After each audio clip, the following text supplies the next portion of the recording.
Baik, bismillahirrahmanirrahim. Assalamualaikum warahmatullahi wabarakatuh. Perkenalkan, nama saya Ilham Arjo Bransyah. Ini M6301420006. Saya dari Prodi Pendidikan Kebutuhan Olahraga kelas Rombel A. Yang terhormat Bapak Purwono Siti Purmono SPD MPD dan Bapak Sungkowo SPD MPD selaku dosen pengampu mata kuliah kewirausahaan olahraga. Baik, di sini pada kesempatan kali ini saya akan menjelaskan tentang analisis usaha saya yang sudah saya jelaskan di minggu pertemuan lalu ya, tentang Hansboot Custom. Yaitu apa ini Hansboot Custom? Yaitu tentang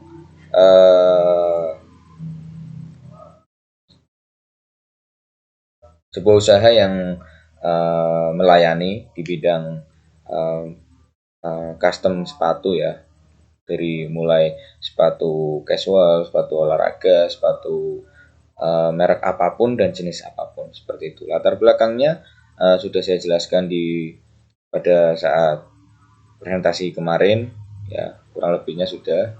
Kemudian yang saya akan menjelaskan terlebih lanjut lagi yaitu adanya tujuan usaha ya.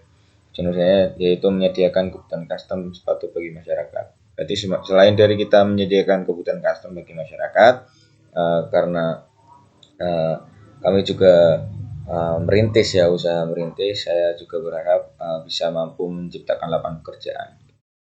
Kemudian ada memberikan kesan positif bagi seluruh elemen yang ada, baik dari pebisnis, baik dari seniman atau tenaga ahlinya, dari konsumennya dan lain sebagainya. Kemudian tentunya memperoleh keuntungan dan belajar berwirausaha ya, serta mengembangkan potensi dalam seni desain dan lukis.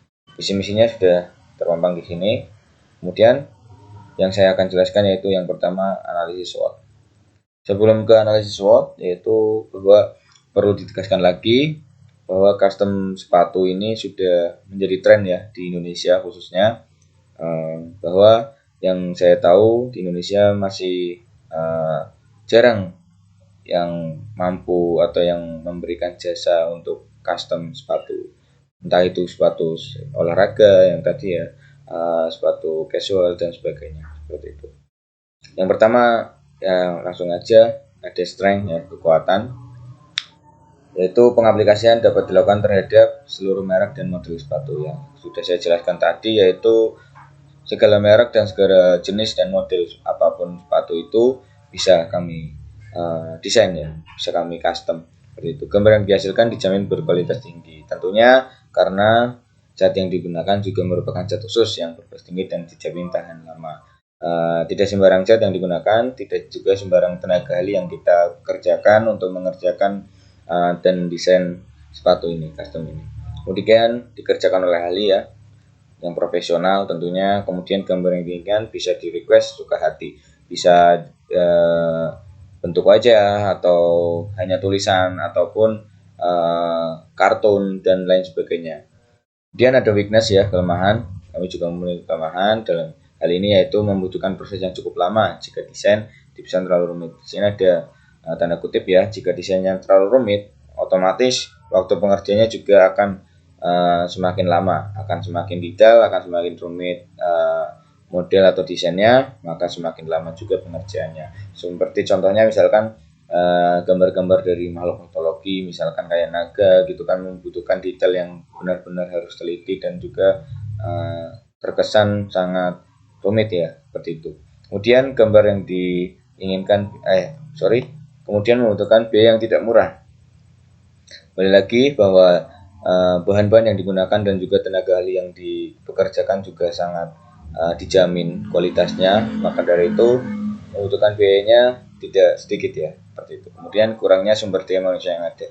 Kenapa ini masuk ke kelemahan? Karena saya sendiri belum menemukan ya seniman atau tenaga ahli di bidang ini untuk saat ini, karena saya masih sangat susah untuk mencarinya. Kemudian yang ketiga, opportunity atau peluang ya. Peluangnya adalah masih jarang tempat custom sepatu yang ada saat ini. Yang saya tahu adalah di Indonesia sendiri tempat custom yang ada itu hanya satu ya. Mungkin ada banyak, cuma ada yang lain maksudnya, bukan banyak ya. Cuma yang paling terkenal dan yang saya tahu yang sudah tidak awam lagi, itu adalah Indofood Custom, itu bertempat di Bogor. Jadi untuk yang lainnya saya belum pernah dengar. Kemudian keberadaan online marketplace ya dari sosial media ya seperti itu bisa menjangkau dari luar kota, luar wilayah, bahkan luar negeri gitu. Seperti itu. Kemudian adanya teknologi dapat membantu pengusaha ya, untuk lebih kreatif di sini. Selain dari seniman atau tenaga ahli yang dipekerjakan memiliki skill yang tinggi dalam melukis dan juga pastinya kreatif, kita juga bisa